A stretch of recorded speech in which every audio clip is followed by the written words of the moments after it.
नमस्कार, मैं कुसुम चौहान। स्वागत है आपका मेरे YouTube चैनल पर। अलंकार भाग 3 के वीडियोस में हम पढ़ रहे थे कुछ महत्वपूर्ण अर्थालंकार। आज के इस वीडियो में हम पढ़ेंगे व्यतिरेक और प्रतीप जैसे महत्वपूर्ण अर्थालंकार के बारे में। व्यतिरेक और प्रतीप दोनों ही मिलते जुलते अर्थालंकार हैं और कक्षा 12 के पाठ्यक्रम में सम्मिलित है। तो आइए सबसे पहले देखते हैं हम व्यतिरेक अलंकार। व्यतिरेक अलंकार एक अर्थालंकार है। व्यतिरेक का अर्थ है उत्कर्ष या आधिक्य। जहाँ पर उपमेय का उत्कर्ष या आधिक्य दिखाया जाता है वहाँ पर व्यतिरेक अलंकार होता है। आइए देखते हैं व्यतिरेक अलंकार की परिभाषा। उपमेय में उपमा से अधिक गुण कथन होने पर व्यतिरेक अलंकार होता है। अर्थात जब उपमेय में उपमान की अपेक्षा कोई भली या बुरी बात अधिक बताई जाए, उपमेय को किसी बात में उपमान की अपेक्षा बढ़ाकर बताया जाए, तब वहाँ व्यतिरेक अलंकार होता है। व्यतिरेक में उपमान की तुलना में उपमेय में अधिक गुण बताकर उसकी उपमान से श्रेष्ठता प्रकट की जाती है। उपमेय की उपमान से श्रेष्ठता का आधार उसमें अधिक विशेषताओं का होना होता है। इस प्रकार हम सरल शब्दों में कह सकते हैं कि वह अलंकार जिसमें उपमेय को उपमान से श्रेष्ठ बताया जाता है वहाँ पर व्यतिरेक अलंकार होता है, और उस श्रेष्ठता को बताने का कारण उसमें उपमेय में अधिक विशेषताओं का होना, अधिक गुणों का होना होता है। आइए कुछ उदाहरणों द्वारा व्यतिरेक अलंकार को समझते हैं। सिय मुख सरद कमल जिमि किमि कही जाए, निसी मलिन वह निस दिन यह विगसाए। इस उदाहरण में सिय मुख अर्थात सीता जी के मुख को शरद ऋतु का कमल कहा गया है।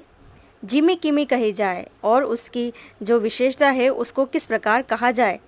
निसी मलिन वह यानी कि रात्रि को शरद ऋतु का कमल जो है वह मलिन हो जाता है, मुरझा जाता है, लेकिन सीता जी का मुख जो है वह निस दिन यह विकसित होता रहता है। इस उदाहरण में उपमेय है सीता जी का मुख और उपमान है शरद कमल। यहाँ पर हम देखते हैं कि उपमेय अर्थात सीता जी के मुख को उपमान शरद कमल से श्रेष्ठ बता दिया गया है, और श्रेष्ठ बताया गया है सीता जी के मुख में शरद कमल से अधिक विशेषताओं के होने के कारण। सीता जी के मुख में जो विशेषता है वो शरद कमल में नहीं है। सीता जी का मुख दिन रात विकसित होता रहता है और शरद कमल रात्रि में मलिन हो जाता है, मुरझा जाता है। इस प्रकार इन पंक्तियों में व्यतिरेक अलंकार है। आइए व्यतिरेक अलंकार के कुछ अन्य उदाहरण हम देखते हैं। शरद चंद्र की कोई समता राधा मुख से है न, दिन मलिन वह गटता बढ़ता यह विकसित दिन रैन। इस उदाहरण में राधा जी का मुख उपमेय है और शरद ऋतु का चंद्रमा उपमान है, और यहाँ पर शरद चंद्र की कोई क्षमता राधा मुख से नहीं है बोलकर उपमेय को उपमान से श्रेष्ठ बोल दिया गया है। और उपमेय को श्रेष्ठ बोलने का जो कारण है वो उपमेय में अधिक विशेषताओं का होना है, अधिक गुणों का होना है, और वह गुण है दिन मलिन वह घटता बढ़ता। शरद ऋतु का जो चंद्रमा है वो दिन में मलिन हो जाता है, हमें दिखाई नहीं देता है, और रात को वह घटता बढ़ता रहता है, लेकिन राधा जी का जो मुख है वह दिन रात ऐसे ही एक समान सुंदर दिखाई देता है और विकसित होता रहता है। इस उदाहरण में भी उपमेय में उपमान से अधिक विशेषताएं बता दी गई है, अधिक गुण बताकर उसे उपमान से श्रेष्ठ बता दिया गया है। इसी प्रकार इसका एक अन्य उदाहरण है। संत हृदय नवनीत समाना, कहा कविन पर कहा न जाना, निज परिताप द्रवे नवनीता, पर दुख द्रवे सुसंत पुनीता। इस उदाहरण में भी उपमेय को उपमान से श्रेष्ठ बताया गया है। यहाँ पर उपमेय है संत हृदय और उपमान है नवनीत अर्थात मक्खन। यहाँ पर संत हृदय यानी कि उपमेय को नवनीत अर्थात मक्खन से उपमान से श्रेष्ठ बताया गया है, क्योंकि संतों का हृदय जो है वह दूसरों के दुखों को देखकर द्रवित होता है, जबकि नवनीत अर्थात मक्खन जो है स्वयं पर दुख पड़ने पर ही द्रवित होने लगता है। इस कारण से संत यानी कि संत हृदय यानी कि उपमेय जो है वह उपमान नवनीत से श्रेष्ठ है। इस प्रकार व्यतिरेक अलंकार का अन्य उदाहरण हम देखते हैं। चंद्र नहीं कर सकता क्षण भी प्रिया वदन की समता, चंद्र प्रकाशित होता है निशि में यह दिन रात विकसता। चंद्र कलंक की जग में विश्रुत विरहणी को दुखकारी, निष्कलंक मम प्रिया वदन मृदु बोलनी में सुखकारी। इस उदाहरण में भी उपमेय को उपमान से श्रेष्ठ बताया गया है। यहाँ पर उपमेय है प्रिया वदन अर्थात प्रिया का मुख और उपमान है चंद्रमा।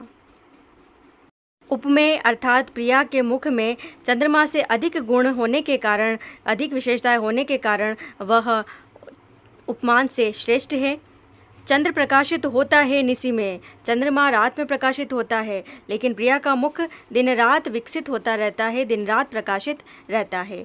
चंद्र कलंकी जग में विश्रुत, चंद्र जो है वो कलंकी है, यह जग में विश्रुत है, सुना हुआ है और विरहणियों के दुख का कारण होता है, लेकिन प्रिया का मुख जो है वह निष्कलंक है और मृदु बोलनी में सुखकारी, उसकी बोली भी बड़ी ही मधुर है जो कि सबके लिए सुखकारी है।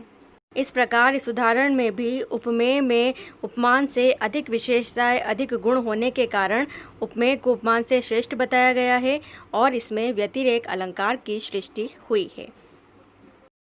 अगला हमारा अलंकार है प्रतीप अलंकार।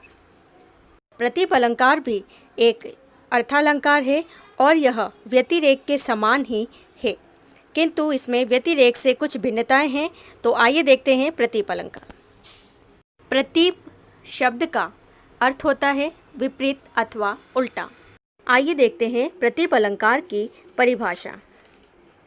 जहाँ प्रसिद्ध उपमान का उपमेय की तुलना में अपकर्ष प्रकट किया जाता है वहाँ प्रतीप अलंकार होता है।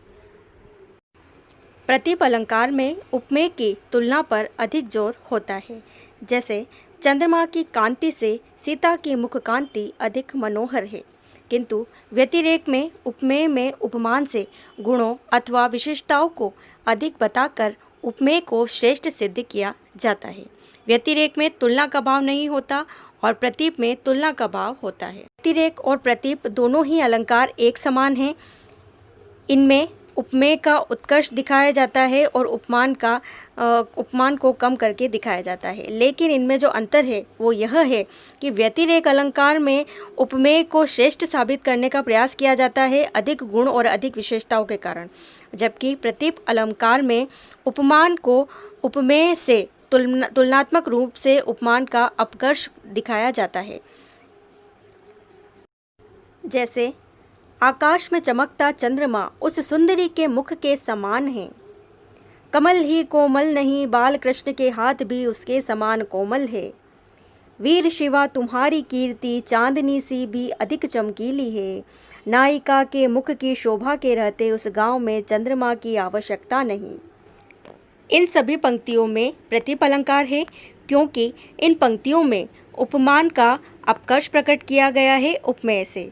उपमान और उपमेय की तुलना की गई है और तुलनात्मक रूप से उपमान को कम बताया गया है और उपमेय को श्रेष्ठ बताया गया है।